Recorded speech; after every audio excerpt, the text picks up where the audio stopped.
Healthy Living for the Brain and Body. And as she mentioned, if you have a question, feel free to jump in and ask your question. Just put it in the chat and she'll read it aloud. Normally when I present, I like to be pretty informal. I'd be walking around the room and making sure you're laughing at my jokes. But since I can't see most of your faces, I'm just going to assume that you think I'm funny if it was funny. But we're going to talk about healthy living for the brain and body. So this presentation is designed to offer you research-based recommendations about taking care of our brains and bodies in order to age as well as possible. This program is intended for healthy individuals who are looking for ways to age well.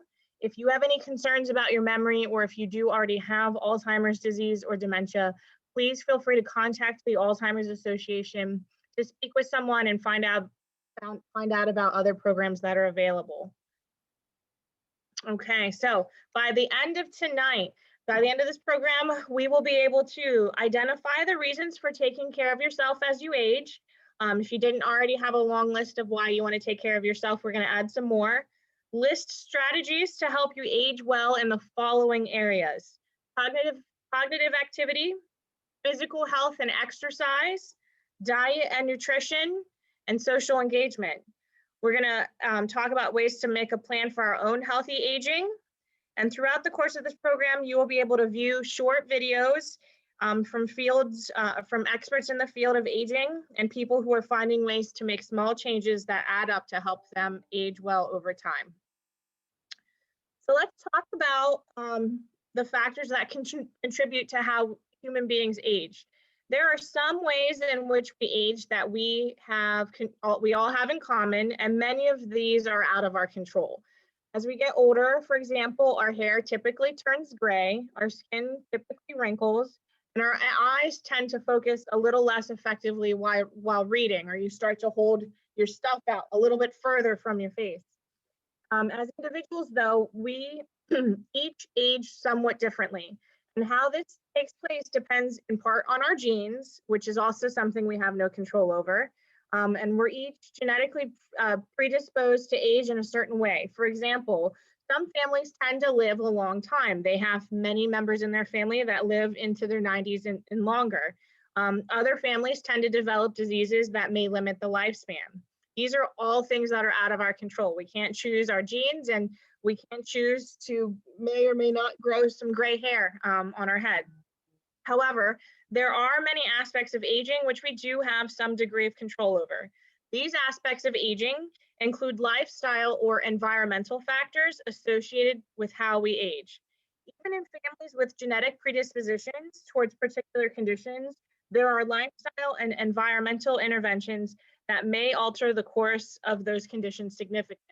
So for example, if you have two twin brothers, they have the same genetic predisposition for heart disease, but one takes care of themselves and continues to exercise and eat healthy, while the other one doesn't make smart life choices, one will have a higher risk for developing disease versus the other one, even though they still have the same genetic predisposition. So we can start by adopting habits to potentially improve overall health, and these habits may keep our bodies and brains healthy as we age. Now let's talk about the brain and body and how it works. The brain controls all of our body's functions, including thought and movement. It is the control center for our entire body. There are approximately 100 billion nerve cells, which we call neurons, in the brain. They're structured like branches of a tree, and you can see that picture, creating a network of pathways which electrochemical signals are sent to form thoughts, feelings, and memories. In Alzheimer's disease is a progressive disease that destroys these brain cells as it moves through the brain, affecting more functions as it progresses.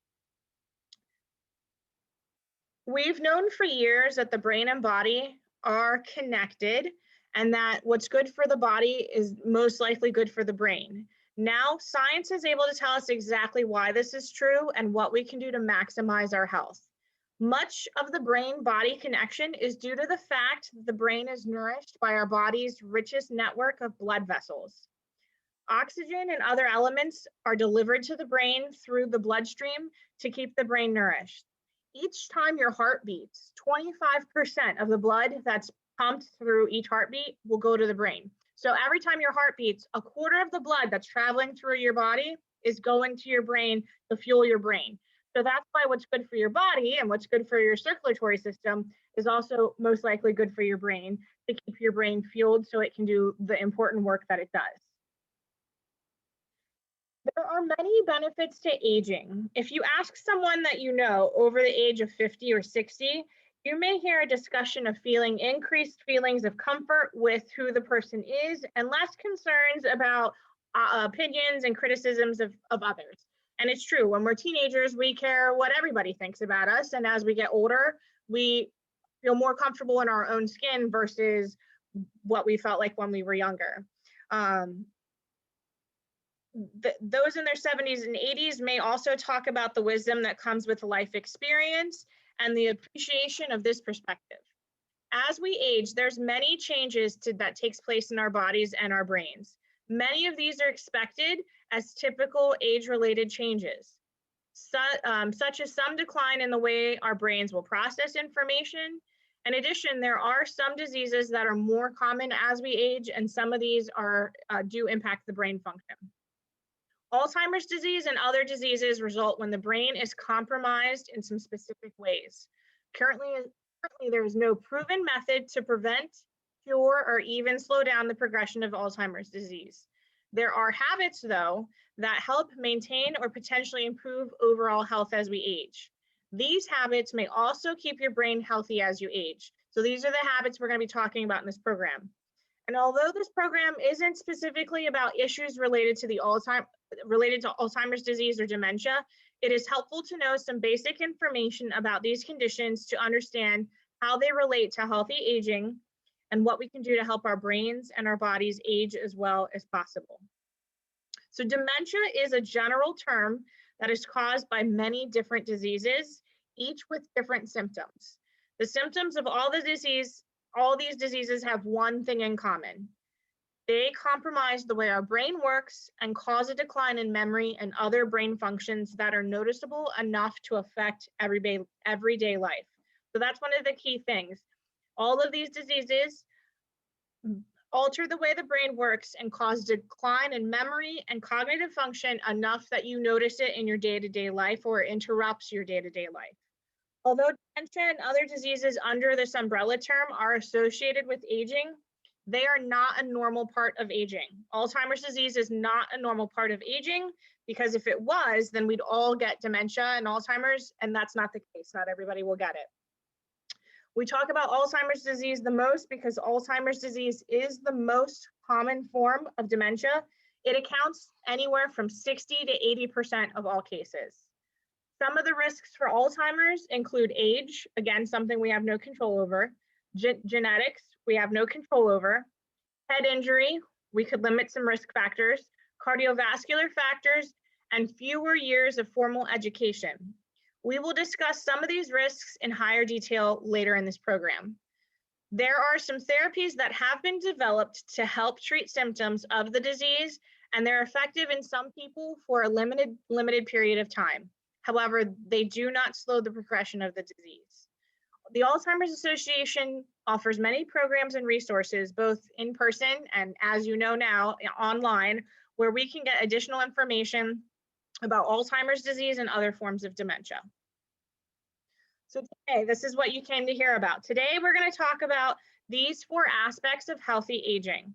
We're going to talk about physical health and exercise, diet and nutrition, cognitive activity, and social engagement. We're going to talk about what the most current research is telling us about changes that we can make in each of these areas that can help our bodies and our brains age as well as possible. As we touch on each area, think about what you can do to apply this to your own life and consider how you can find stuff that you enjoy that fits into each of these categories. And it's all about making gradual changes. And the good news is that you can start now regardless of how old you are. So it's never too late or too early to start. Whenever possible, think about how you can make changes that affect more than one area at once to maximize the benefits. So let's talk about the first area. We're going to talk about physical health and exercise. So there's quite a bit of research in this area about how physical activity affects the health of your brain. What's good for your body is good for your brain. Many studies indicate that engaging in physical activity is associated with lower risk of cognitive decline. So many researchers say that if people had to choose one thing to do to improve their brain function, it should be exercise. Some evidence suggests that exercise may directly benefit brain cells by increasing blood and oxygen flow. And remember how much of your blood pumping through your body goes to your brain? 25%. So exercise increases blood and oxygen flow and helps reduce the risk of cognitive decline, and by reducing other dementia risk factors as well, such as high blood pressure, diabetes, and high cholesterol. However, there's no single recipe that works best. Most researchers believe that exercise should be regular and on the more rigorous side. And there's other studies that show that benefits from just mild activities such as walking is helpful. Bottom line is you want to break a sweat. So if you can get your body to break a sweat a couple times a week, you're on the right track. So now we're going to listen to a video. In this first video, Woodley is going to describe developing a healthy new habit. It's surprising how you can easily build up habits of just taking 15 to 20 minutes out of your day to go down, hit the treadmill, and just do it.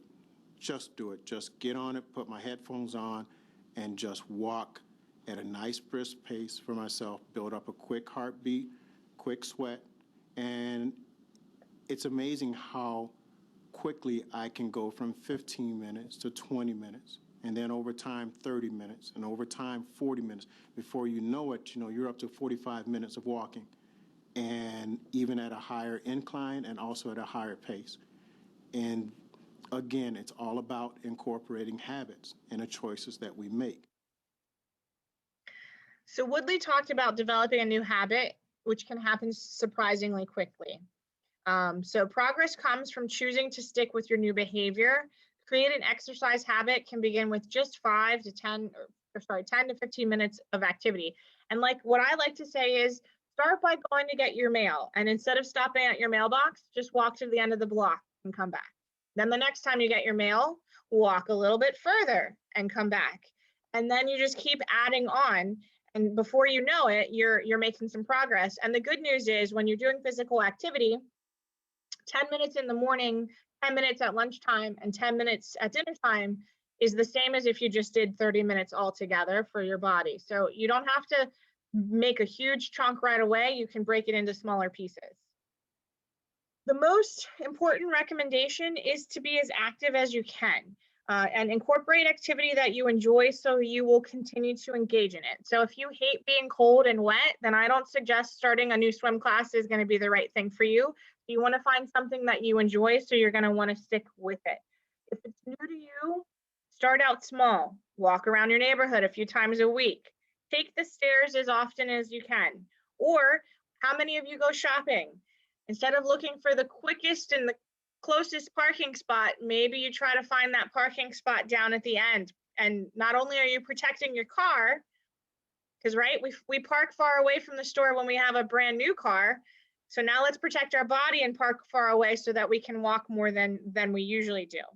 The little changes do add up, and research shows that even as little as 20 to 30 minutes of walking a few times a week can have health benefits. Participate in cardiovascular activity. This will increase the blood flow to your brain and body, providing additional nourishment. Research has shown that for most people, an additional movement is a positive change that can impact overall health.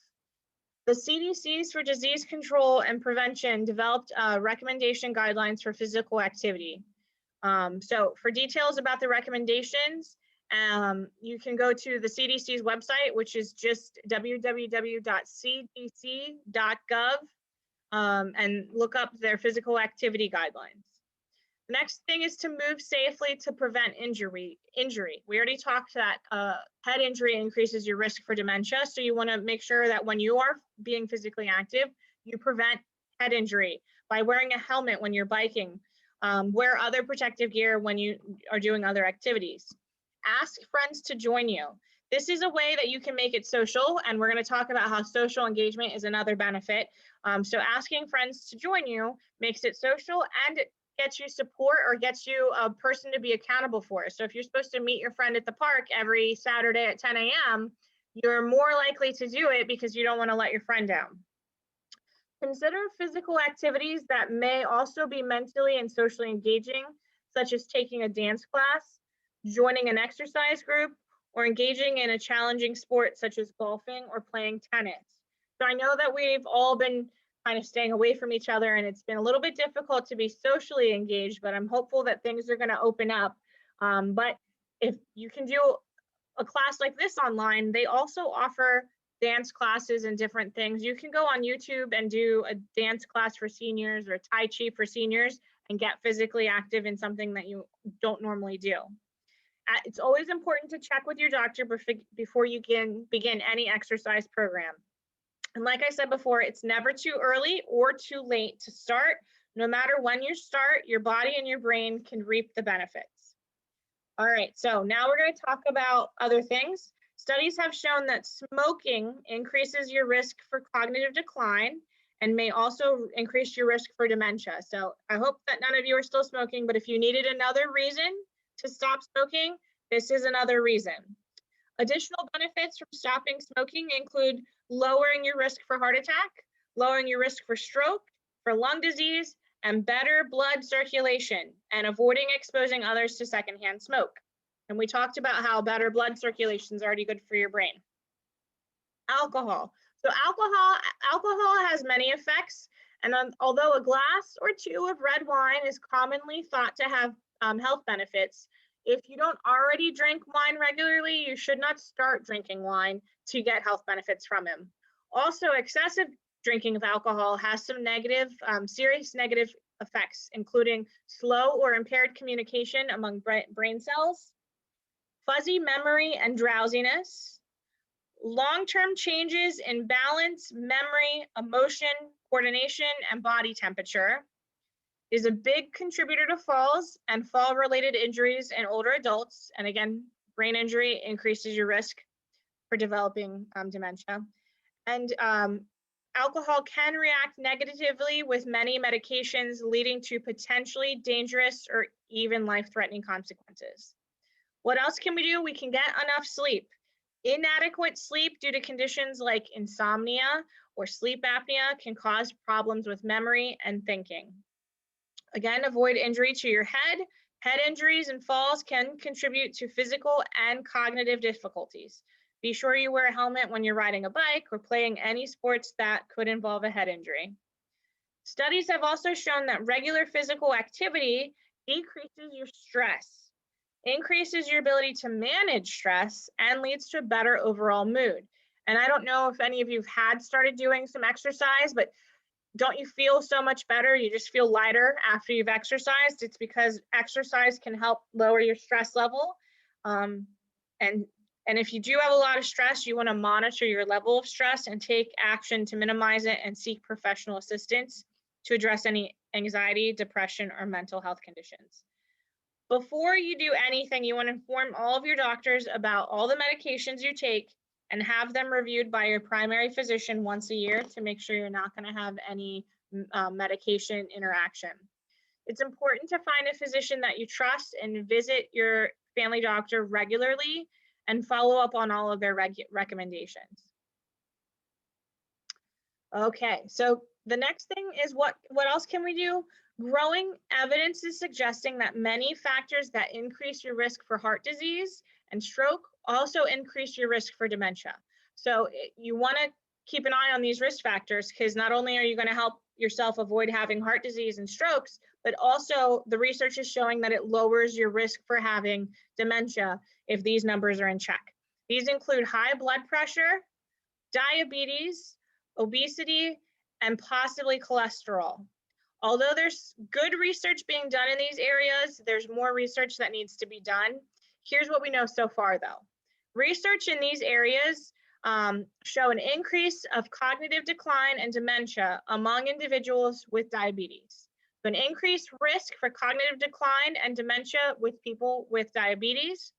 And although diabetes is not shown to be a cause for Alzheimer's disease, there is a relationship between the two.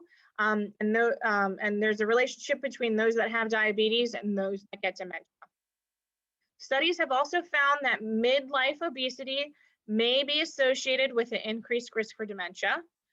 Research is done on treatments to reduce midlife hypertension or midlife high blood pressure, suggests that that also may reduce your risk for cognitive decline. Studies have shown a mixed result on the relationship between high cholesterol and dementia. We do know, though, that good cholesterol levels is good for the heart, and what's good for the heart is good for the brain. The best way to combat these health concerns is to get your cardiovascular factors, your blood pressure, blood sugar, weight, all that, tested regularly, and work with your doctor to understand what your results could mean for your overall health. Be aware of changes from previous levels to help determine whether changes are needed for you to help stay healthy. African Americans and Latin descent and other ethnic groups tend to have a higher rate for high blood pressure, diabetes, and cardiovascular problems, and need to work closely with their doctors to stay on top of any medical concerns. Okay, so the next area is diet and nutrition. And I know what I'm going to go over is probably everybody knows this, but we just all need a reminder from time to time. Okay, so again, we know that fueling our body with healthy foods benefits the brain's functioning, but there are many different options about what is the best way to eat to maximize our health. Research in the area of the relationship between diet and cognitive function is a little bit limited, but it does point to the benefits of two particular diets. So two particular diets have evidence-based saying that it's better for your cognition. The two diets we're going to be talking about, the DASH, or the Dietary Approaches to Stop Hypertension diet, and the Mediterranean diet. The dietary approaches to stop hypertension, or the DASH diet, is a flexible, balanced eating plan. Studies show that the DASH diet lowers high blood pressure and improves levels of blood lipids, or fats that are in your bloodstream, which may reduce the risk of developing cardiovascular disease. Because the DASH diet is a healthy way of eating, it offers potential health benefits beyond simply just lowering your blood pressure, including lowering your risk for osteoporosis, lowering your risk for cancer, lowering your risk for heart disease, lowering your risk for stroke and diabetes. So although this diet is supposed to mainly be about blood pressure, it's pretty much good for all your health factors. The next one is the Mediterranean diet. So the Mediterranean diet incorporates basics of healthy eating along with other components characterizing the traditional cooking style of countries bordering the Mediterranean Sea. A research analysis of more than 1.5 million healthy adults demonstrates that following the Mediterranean diet can reduce the risk of death from heart disease and cancer, and may also reduce the incidence of Parkinson's disease and Alzheimer's disease. So it's never too late to adopt a heart-healthy diet. Studies show that you can make these changes even in later life and still have benefits for your brain health. Okay, so now we're going to talk to Dr. Martha Claire Morris, and she's going to talk to us about a diet that can be shown to help people age in a healthy way. Foods that have been shown to lead to healthy aging would be fruits and vegetables, and in particular green leafy vegetables and berries, as well as limited intake of high-fat food items that you get through high-fat dairy and cheese and red meats, and also healthy vegetable oils. So this would be olive oil would be a good example, have been shown to reduce your risk of heart disease as well as dementia. Science has shown that there are foods that can help you age well. Those diets can help you reduce your risk for heart disease and may also reduce your risk for dementia. So here's some simple ways to adopt a healthy diet that may benefit not only your brain, but also your body. So two benefits. And again, we all probably know this, but it's a good reminder, especially since we're coming around this closer to summer, and I don't know about you, but I'm trying to get my body back ready for shorts and tank tops and the beach. So this is extra benefits. So on this slide, we're going to talk about suggestions that we can incorporate principles from both the DASH and Mediterranean diets. So this kind of incorporates principles for both, and they include incorporating vegetables into your daily diet, eating, like Dr. Martha said, eating green leafy vegetables is shown to have health benefits. Eating a diet rich in fruits. Some studies indicate that certain fruits like berries, blueberries, they're supposed to be a superfruit, may be particularly helpful. Eating nuts, beans, and whole grains. So like walnuts, any nuts that are high in omega-3 fatty acids, beans and whole grains, eating lean meats, fish, and poultry.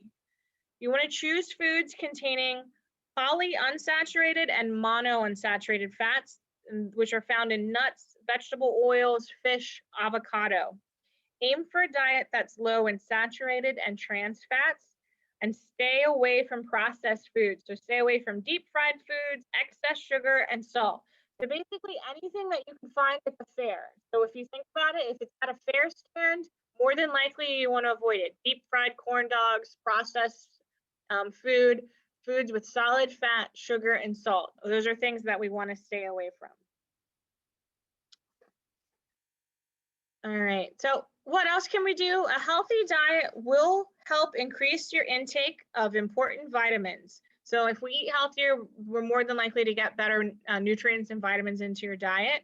And some research has shown that vitamins such as vitamin E or vitamin E and vitamin C together, vitamin B12 and folate may lower your risk for cognitive decline, possibly Alzheimer's. This research has resulted in some suggestions that taking dietary supplements will lower your risk. So we talked about vitamin E and C together, B12 and folate. But now that we're talking about vitamins, dietary supplements and nutraceuticals or medical foods are made for those with nutritional deficiencies and are to be used only under the supervision of a physician. Labels for medical foods and supplements cannot make drug claims or state that they alleviate symptoms of diseases because they're not drugs as defined by the U.S. Food, Drug, and Alcohol Administration, or the FDA. Many are created with little or no regulation and may be potentially dangerous, so you want to be aware of any false claims. With all types of supplements, it's really important to keep in mind that they are not without risk. They're made with chemicals that may interact with other medications in negative ways or upset the way that our body works naturally. Often they cite research to back up their beneficial claims, but the research is not being held to the rigorous standards required for medications in the FDA. So basically all those supplements, although some of them probably are good for you, they're not held to the same requirements and the same testing that any medication through the FDA is held to. So you just want to be careful and try to get your vitamins from a reputable source. Don't get them from a company you've never heard of because you don't know exactly what's in there. And you also want to make sure you're comparing what you're taking with your doctor to make sure that even though they're supplements or vitamins, there's no interactions with the medications that you're already taking. And even with the emerging research to back up the claims, it can be difficult to understand what the research means for you. When getting information about a supplement or vitamin, check with a reputable source about what research has been done on these different things. The best way to understand or address how to care for yourself best is to discuss it with your doctor. Work with a trusted doctor who understands your physical issues well. They know your medical history and they also know what medications you're on. So they can provide the best advice about how medications and the vitamins and supplements may interact with your body. It's important to discuss any changes in medications with your doctor. And I don't know if any of you have been on the internet and you see an advertisement pop up that says this pill will make you have significant better brain health, or this pill will help you lose 20 pounds in 2 weeks. Don't trust anything that has like a miracle fix, because generally if it's too good to be true, or if it sounds like it's too good to be true, it is too good to be true. Now let's talk about the area next is cognitive activity. So cognitive activity is a term that we use for keeping our minds active. Anything that uses your mind in challenging ways is a cognitive activity and can possibly have short and long-term benefits for your brain. As you use your mind in new and challenging ways, your brain actually begins to form and nourish new pathways for connections among brain cells. The more pathways that you have, the more nimble your brain is, and the better able your brain is to guard against the effects and injuries of a disease that may compromise brain functioning. So the way I like to think about that is, how many of you are in your town and you go the same way to your grocery store every day? But now you're going to your grocery store and they have the road closed down because they are doing construction. Well, you need to know other ways around it. So cognitive activity helps you kind of update your map so that you know other ways around getting to where you need to go. So kind of think of it as the more you keep your brain active, the more back ways and other ways your brain has to get to where it needs to go. Studies have been done in some people who engage in cognitive activity by playing games or reading material that was challenging for them. So finding stuff that you read that's challenging for you. They kept their brains active in these ways, and the studies show that people who challenged the brain could recall information that was recently learned and remember it later to a much greater degree than those that did not keep their brain stimulated through mental activity. So basically the studies are showing the people that challenge their brain can remember and recall better than those that are not. However, we do not know all the reasons why staying cognitively active may be beneficial. Some research is taking place today to further explore these questions. Research is showing, though, that engaging in formal education, classroom-based learning administered by professionally trained teachers in any stage of life will keep your brain healthy and can protect your brain from developing dementia. So if you were just itching to go back to school, if there's ever anything that you really wanted to go back and study, here's another reason why you should go back, is it helps protect your brain from developing dementia. Some research believe that this may be due to education creating a more robust network of communication pathways between the neurons in your brain, or knowing more ways around the map. Others believe that the difference has more to do with education levels being related to socioeconomic factors that are correlated with the risk of getting diseases in general across the medical and access to medical care. All right, so in this next video, we're going to hear from Dr. David Bennett, and he's director of the Rush Alzheimer's Disease Center in Chicago, and he's going to talk about research in the area of cognitive activity. One of the most interesting factors is cognitive stimulating activities, which basically for us just means mental processing of information. It can be from a book, it can be from the radio, it can be a magazine, it can be from a lecture, it can actually be from watching TV. All of these things require processing information. And the old adage of, use it or lose it is actually something that turns out, at least from the observational data, to look like it's true. So numerous studies now have shown that being more engaged in cognitively stimulating activities is actually good for maintaining cognition. And it's true in late life, and it's true in early life. And so what we recommend is that you start early, and if you're already late, start now. So he said, use it or lose it tends to be true. Cognitive stimulation is defined as the mental processing of information. Cognitive stimulation has a positive effect on maintaining cognitive abilities throughout life, and it's important to incorporate cognitive stimulation into your life regardless of your age. So what can we do? How can we exercise our brains or keep our minds active? You can read books, you can read articles that challenge and inspire you. So the idea here is the challenge. So if you always read fiction, then you're gonna wanna read something different, some nonfiction, or pick up some articles to help you learn something. Complete a puzzle or play games that are challenging for you. learn new skills or hobbies. So I don't know about you, but the one benefit of being in quarantine this last year is that I had to learn a lot of new skills. I had to learn how to groom my dog because the groomers were closed and he was turning into a fluff ball. So for me, that was a new skill that I had to learn to push my brain. And then I know other people started doing a lot of housework around the house. So I renovated my bathroom and installed wall planks. And for me, that was a new way to learn something new that I've never done before. So if there's anything that you wanted to get into, like photography, or if there's anything that you had interest in, now's the time to exercise your brain.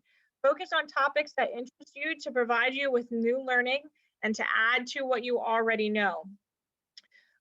This goes beyond just doing a jigsaw or a crossword that you find fairly easy to do. We're talking about solving a problem that has you stumped or figuring out ways to approach a familiar task in a more effective way. It requires you to think steps ahead and make plans to adopt the changes, much like playing chess or bridge. You have to think a couple steps ahead. Learn something new that interests you and find it enjoyable. Engage in ongoing learning. And like I said, if there's anything you want to learn, they have masterclass series educations that you can learn pretty much anything now online. From acting to cooking to how to put together a bird house with wood. So anything that you want to learn, you can learn now at just touching the computer. Seek new opportunities for formal education. This could involve taking a class at a local community college or community center that teaches you a new topic or hobby. Engage and help your children and grandchildren to get as much formal education as possible. And also engaging your grandchildren with homework. If you have the opportunity to help them, that's like learning a whole new skill because they're learning math completely different than you learned math, and they're learning math completely different than I learned math. Well, the benefit doing it with grandchildren or doing it with other people is that you're going to keep your brain active, but there's also social interaction, and we're going to talk about social interaction next. But while the brain training activities such as computer games that aim at improving memory and attention span are an exciting area of research, none of these activities are proven to buffer against Alzheimer's disease. So be cautious. I know there's an app on my phone that I had an advertisement for called Brain Games to help stimulate your brain. Just make sure it's not like a gimmick, and try to challenge your brain. One of the best ways you can stretch your mind is to consistently engage in activities involving new things or solving problems. All right, so this last one we're going to talk about is social engagement, and how to get the benefits of being with others in a social setting.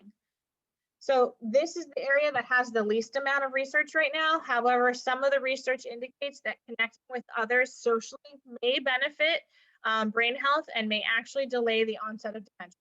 So I'll say that again, socially engaging with other people, there's research showing that it may actually delay the onset of getting dementia. For those who are engaged with other people also tend to have reduced rates of mortality and disability. So people that are engaged with other people socially have a lower rate of disability and mortality. Research isn't sure how or why, or if social networks keep the brain resilient against Alzheimer's. But some scientists say that the traits that enable people to build and maintain friendships acts as a buffer against cognitive impairment. Regardless of the reason, we know people don't do well in isolation. That's why they used it as punishment by putting you in isolation. It's not good for your mental health. So staying socially active is better for us. When people are feeling good about their social networks, they tend to make healthier choices in areas of their life. If you think about it, on days when you know you're not going to see anybody, you may not get out of your PJs, or you may not get showered as quickly as you normally would, or you don't take care of yourself as well as if you know you have people coming over. If you're going to get together with some friends, you take care of yourself a little bit better. There are a variety of ways to connect with others and reap the physical benefits of social interaction. As always, pursue activities that are meaningful to you. These will provide the greatest connection with those around you and will keep you engaged. Sometimes you can engage in an activity that combines healthy eating or healthy being physically active. So it's just when you take a walk with a friend or when you volunteer. So right now I'm pushing my brain and stretching it by talking to you guys. Or if you tutor adults, that's gonna push your brain and exercise your brain, but also exercise your social engagement. Find a purpose in your life and an activity or connection that gives your life a sense of meaning. So staying socially active may be important in maintaining your overall health, and you can engage with others without any financial cost. So talking to somebody is free. When you can, choose social activities that have cognitive or physical components, such as taking a group class, meeting people out at the park, so that you can embrace the benefits that you get from your activities by compounding them. Some suggest that social interactions include getting together, or some suggestions, sorry, to getting social interaction is getting together with families and friends this weekend. There is a holiday, which is another excuse to get together, meet new people, form new relationships, being active in your community, volunteering at your local library or community center.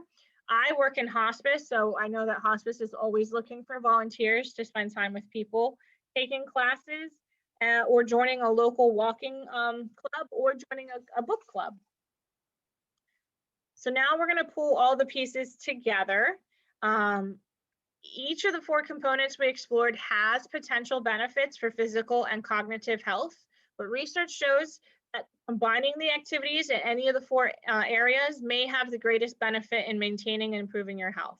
So it's one thing to just start exercising, but if you start exercising and eating healthy together, that's going to have a bigger impact. Or if you start exercising and engaging with people socially, or if you start engaging with people socially and doing something cognitive, they have double the impact. So the next one's another video. We're going to talk to Dr. Bill Thies, who is a senior scientist and resident in the Medical and Scientific Relations Department for the Alzheimer's Association. He's going to talk about a recent study that is making a difference in what scientists are able to tell us about healthy aging. Recently, at the Alzheimer's Association International Conference, there was a study reported of the results of a large clinical trial that was done in the Scandinavian countries. And in this trial, they took half the people in the trial and they adjusted their exercise level, their diet, their social engagement, and their mental stimulation. They developed programs for each one of those variables, changed all of those for the people that were in the test group, and the control group just lived as they had been. There is a tremendous benefit to doing studies where we make changes and observe after the fact. That's a much stronger study than just observing people and trying to make judgments after life has changed for them. To my mind, one of the things that this has done is it's changed the force of recommendation that we might make around the benefit of these interventions for prevention of Alzheimer's disease or for brain health. And the fact is that I think it's moved it from possibly exercise, diet adjustments, social engagement, mental stimulation are useful, to probably. And that's a big change and makes it easier for people to make those kinds of adjustments for the benefit of their future health. Okay, so he's saying that they went from saying these probably make a difference to or possibly make a difference to they probably make a difference. So that's a big shift in how they've been talking about things. So now we're going to look at the next slide, which is what we can do now together and taking a holistic approach. So again, start out small. I know that I've been personally on a track to try to get a little bit healthier since I'm still working the baby weight off of my 3-year-old's pregnancy. And it took more than a couple of weeks to break it. So I'm going to give myself some time and time to put it back together. So start out small and build and do what you enjoy and stick with it. So like I said, it's important to pick things that you like. If you don't like being cold, then probably skiing is not an idea, or going out snowshoeing is probably not the best thing for you. If you love being in nature, then pick something that's going to take you outside. It's taking a holistic approach. Consider health across many components, including physical, intellectual, social, spiritual, emotional, and vocational areas of your life. You can make simple changes that will have a cumulative effect. Begin today. It's never too late or too early to start living a more healthy life. Like I said, pick one area to start with and expand from there. So, if you're going to plan on exercising, like I said, start out with just taking a few walks and work your way up. Or maybe start with, I'm going to do a Tai Chi video at home twice a week and work your way up. Do what you enjoy and stick with it. Make healthy choices in exercise, eat a nutritious diet, and reduce stress as much as possible, and make a plan. Figure out what you're going to make for the whole week and make a grocery list and stick to it so that you don't go to the store and get distracted by things that look tasty but are not healthy. So make a plan, and it's important to know that if you fell off your plan for today, you can pick right back up tomorrow. Just because you didn't eat healthy or didn't exercise the way you wanted to doesn't mean that you don't just pick up right back where you started on your plan the next day instead of letting it go. Get support from others. Let other people know about the changes you're making and encourage them to join you. Engage in activities with social component and celebrate the victories together. So if you're going to start eating healthy, if there's two of you living at home together, it's easy if you're both eating healthy, right? Or like today, I'm trying to eat healthy, but I had to get my kids dressed to go to swim class so my husband could take them while I'm doing this presentation. And I stopped and got them something that wasn't healthy that came from a fast food window. That was hard for me to decide not to eat unhealthy, but I did stick to it and I had my salad. But if you do stuff together, it's easier. Have fun.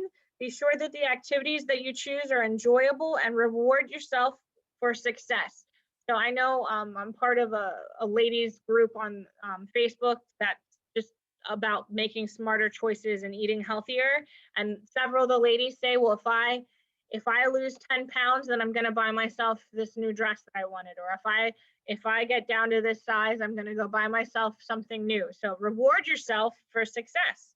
Or maybe it's if I can exercise and do this walking that I planned, then I get a trip to the beach so I can go walk on the beach. Whatever it is, that is your reward.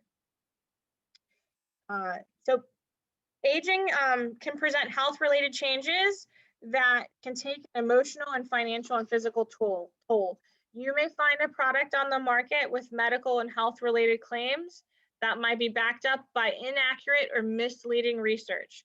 So I did talk about it before. If it sounds like it's good to be true, it's probably too good to be true. These products and services may be expensive or time-consuming and can arouse false hopes in users. Some may actually be dangerous for your health. So don't let your desire to find a quick cure or a quick solution to these challenges override your good judgment. So yes, do I want to lose 20 pounds? Absolutely. But do I trust that if I spend $50 on this bottle of magic pills, that it's going to do it for me? No. So make sure that you're trying to get back healthy. You don't try to take any shortcuts. Research conducted. You want to look for places that have research conducted with a large number of people, research that has been replicated and done more than once, and research that's been published in a peer-reviewed journal. Before trying anything new, consult with professionals who know your situation and who are reliable sources of information, and know your needs. Local pharmacists are also great resources because pharmacists can talk about drug-to-drug interactions and over-the-counter interactions with medications that you're currently on. The Alzheimer's Association website at alz.org can also be very helpful, and the site offers up-to-date information on research. Okay, so contact the Alzheimer's Association. They can help. So no matter what information you want or what kind of support you're looking for, whether you have questions about memory loss or dementia of any kind, or whether you're a professional, a researcher, a caregiver, or a person diagnosed with Alzheimer's disease or another form of dementia, the Alzheimer's Association has resources for you and is available to help. In addition to other live programs, they have a rich website at Alzheimer's. It's alz.org. So it's right there on the top left-hand corner. Visit the website, get tips about finding and providing care, read about the latest research, and find tools for your well-being, and spend some time exploring all that they have to offer at the alzheimers.org. One of the online tools that you'll find in the website is Alzheimer's Navigator, which can help you map out a plan to approach Alzheimer's disease by visiting the webpage at alzheimersnavigator.org. Alzheimer's Navigator to help guide you to answers by creating a personalized action plan containing information, support, and local resources. You can then share your plan with friends, family, and link them to the materials customized to your solution. You can visit the Community Research Finder tool, communityresearchfinder.org, and you can research or search for local community living services, day programs, and medical resources, and more. There's a 24-hour helpline that's available. The helpline offers dementia-trained professionals to talk with at any time, day or night, every day of the year. So you can call them, and that number is right there. And there's many links for you to look at. The Alzheimer's Association has chapters throughout the country where they offer educational programs. So I talked about getting involved, being socially active, challenging your brain, and eating healthier. So here's some things that you can do to do all of those. So the Walk to End Alzheimer's is once a year. You can fundraise for it. It's a social opportunity and a way to walk. Same with the Longest Day. Advocating is one way to help the Alzheimer's Association, and it helps cognitively and socially. So we encourage you to do any of these things that is interesting for you to get involved. Additional resources that are available to you. There are many reputable organizations that can help you learn about aging well as possible. The Alzheimer's Association offers programs and services online, by phone, and in person. And trained professionals are available, like I said, 24 hours a day. The helpline to provide information and support about issues related to brain health. alz.org offers information for people living with the disease, caregivers, and on brain health. Many programs and services are also offered through your local area agency on aging office. This organization provides services for older adults and people with disabilities to help them live in their homes and communities for as long as possible, including Meals on Wheels and transportation services.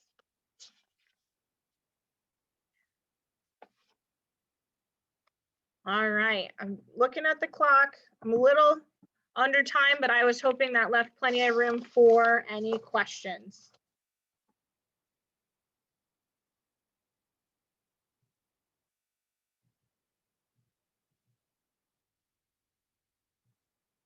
Was there any questions? Did I go over everything?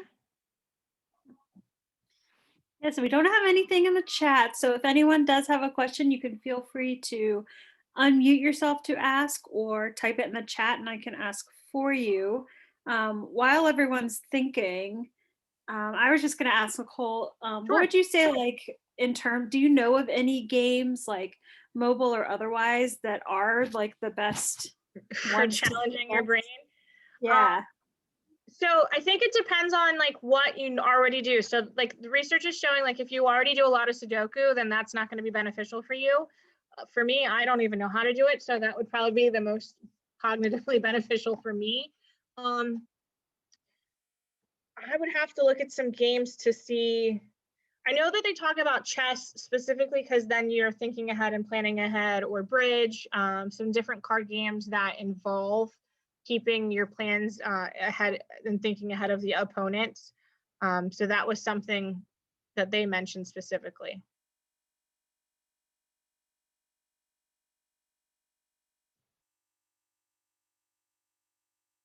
Any other questions?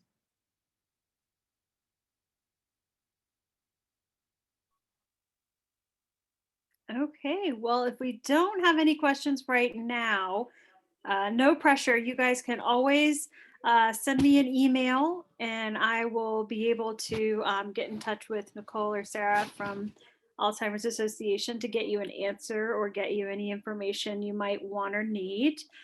So I'll be sending a follow-up email with the recording if anyone would like to go back over any of the information.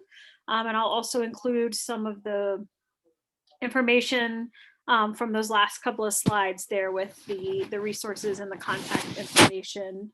But yeah, if anyone, we don't have any more questions. Was I that thorough that you guys didn't have any questions? I like it so much better in person because then I can just pick on you, but I can't see you.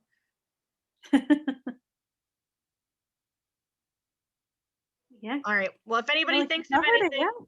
I'm back next week for another presentation. So Yeah, next week we will be getting diving a little deeper into actual Alzheimer's and talking about the common signs. So if you haven't signed up for that yet and you are interested, you can always just do that on the website or reply to my email and I'll make sure to get you the link for that.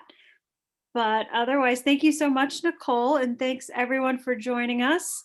And I hope you all have a great evening. thanks, guys. Thank you.